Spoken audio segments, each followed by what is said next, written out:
Boa tarde, meus irmãos. Graça e paz do nosso Senhor Salvador Jesus esteja contigo, com a tua casa, com a tua família, com tudo que se diz respeito a vocês. Que Deus esteja presente. Amém, meus irmãos. Não esquece que o Senhor é a tua força, a tua fortaleza, o teu escudo protetor.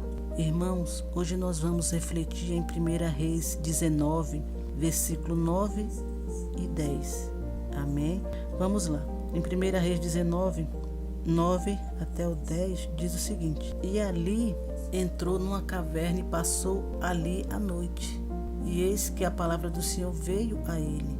E ele disse: Tenho sido muito zeloso pelo Senhor, Deus dos exércitos, porque os filhos de Israel deixaram a tua aliança, derrubaram os teus altares e mataram os teus profetas à espada. E só eu fiquei.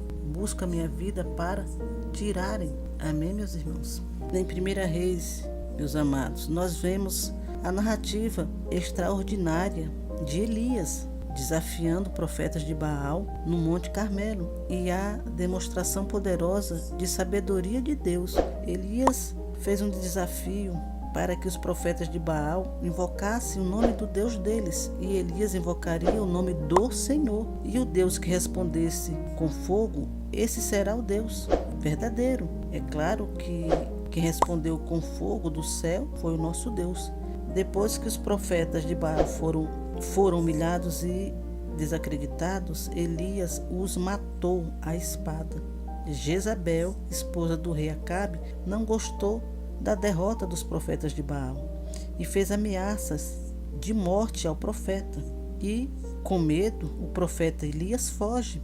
Ele foge para o deserto. Nesse momento, Elias enfrenta uma crise emocional e espiritual que revela a humanidade e vulnerabilidade de um homem tão dedicado e usado por Deus poderosamente. Amados, Elias, ele não era um super-herói, ele não era herói, ele era um homem comum, era um homem vulnerável, frágil, como qualquer outro homem. É tanto que diante de uma situação de perigo, ele temeu, ficou com medo de perder sua vida, depois das ameaças da rainha. E essas ameaças foram bem claras. Ela queria a morte do profeta. Isso abalou profundamente Elias, levando-o a uma profunda angústia, desespero, tristeza. O desespero dele foi tanto, meus irmãos, foi tão grande que ele desejou a própria morte. A experiência de Elias na caverna, meus irmãos, é uma passagem bíblica que mais evidencia a fragilidade humana. E é um lembrete que até os mais fortes podem ser fracos, assim como aconteceu com Elias. Elias foi um homem que presenciou de forma extraordinária o poder de Deus. Através das manifestações do poder de Deus, Elias viu morto ressuscitar, viu Deus controlar a natureza, secando a terra e depois mandando chuvas para regar a terra que estava seca, e viu fogo descer dos céus. Mas, mesmo depois de tudo isso, sentiu medo e se escondeu em uma caverna, meus irmãos, com medo de ser morto. Elias na caverna, meus amados, é uma prova de que milagres não mantêm ninguém de pé e que o medo não nos deixa ouvir a voz de Deus. E esse mesmo medo nos torna frágeis, com crise de identidade. Então, meus amados, assim como aconteceu com o profeta, que foi do auge ao fundo do poço, do monte da vitória para a caverna da derrota, do desespero, da mesma forma que aconteceu com ele, pode acontecer com qualquer um, com qualquer pessoa, comigo, com você. Todo ser humano está sujeito às adversidades, que são as dificuldades, problemas, conflitos, perseguições. O que acontece com Elias, meu irmão, o que aconteceu com Elias faz parte da vida do ser humano. E o que aconteceu com ele fez com que ele desviasse os olhos da fé e os colocou sobre as circunstâncias, meus irmãos. O que aconteceu com ele não deixou ele ver as coisas claras com os olhos da fé. Ele só viu as circunstâncias. O comportamento dele, meus amados, analisando bem, foi tão irracional que Ele, um homem corajoso, fugiu com medo das ameaças de uma mulher perversa, que era esposa de um rei fraco e reprovado por Deus.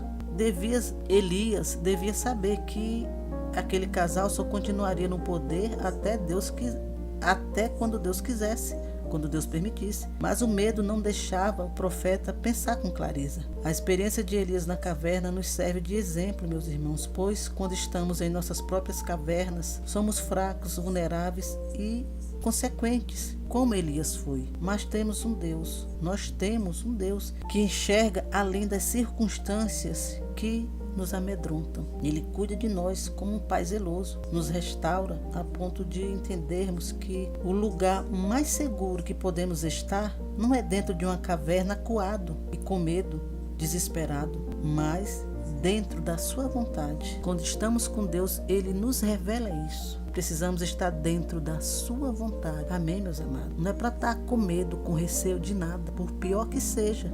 Ele cuida da gente e nos mostra o outro lado das coisas. Esse episódio, meu irmão, da vida do profeta Elias, nos revela que os servos de Deus, apesar da fidelidade, da coragem, da dedicação e do zelo pela vontade, pela verdade de Deus e pela sua vontade, não estão imunes às pressões, dúvidas, desânimos, fraqueza, desespero, perseguições. Não estão imunes a nada disso. Além disso, esse episódio também, meus amados, destaca a importância do apoio de Deus e da sua provisão divina nas horas mais sombrias da vida de um homem. Nas horas mais sombrias, quem está ali é Deus, nos levantando do pó, das cinzas e nos dando força para resistir mais um dia e continuar. É tanto, meus amados, que Deus cuidou de Elias, não o abandonou. Ele o fortaleceu.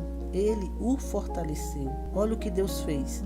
Deus enviou um anjo para fornecer alimento e água no deserto, para que Elias pudesse enfrentar a sua jornada mais forte, com coragem e alimentado. E no deserto tem o quê, meu irmão? Não tem nada. Não tem água, não tem comida, mas Deus providenciou um anjo e mandou água e comida para Elias no deserto. Isso é maravilhoso. E da mesma forma Deus faz conosco, comigo, com você. A história de Elias na caverna nos ensina que quando estamos aflitos, com medo, desanimados espiritualmente, cansados e feridos, devemos buscar a presença de Deus, pois o Senhor é misericordioso, tem compaixão e está sempre disposto a cuidar de seus servos e de suas servas em momentos de fraqueza e depressão.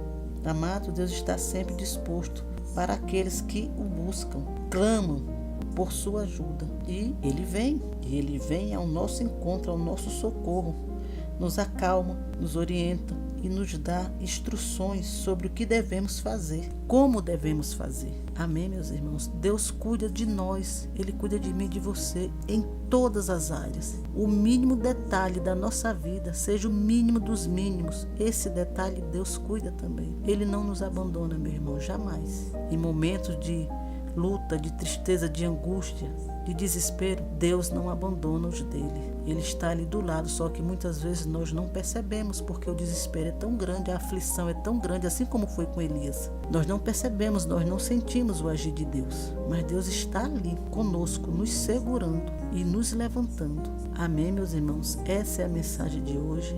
Que você receba essa mensagem no teu coração, que ele frutifique, que seja uma semente que cresça e cresça, aumentando a tua fé.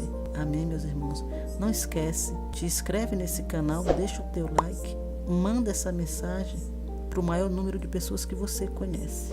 Mande essa bênção para a vida do teu irmão, da tua irmã, que pode estar com algum problema, passando por alguma batalha, pode estar acuado devido a algum problema, ou pode estar sofrendo ameaças também, de alguma forma, como Elias sofreu. Mande para essas pessoas, para que eles recorram a Deus, para que eles peçam o socorro da pessoa certa, a única pessoa que pode ajudar nesse momento, que é Deus, o nosso Pai Todo-Poderoso. Porque o que é possível para a gente, nós fazemos. É possível para nós, mas o impossível nós não conseguimos fazer. O impossível aí já é com Deus. Então entregue para Deus. O teu impossível, entregue na mão de Deus, que Ele vai fazer o possível para te ajudar. E o teu impossível vai se tornar possível. Amém, meus irmãos? Essa é a mensagem. Que Deus te abençoe, te proteja, te guarde e até a próxima.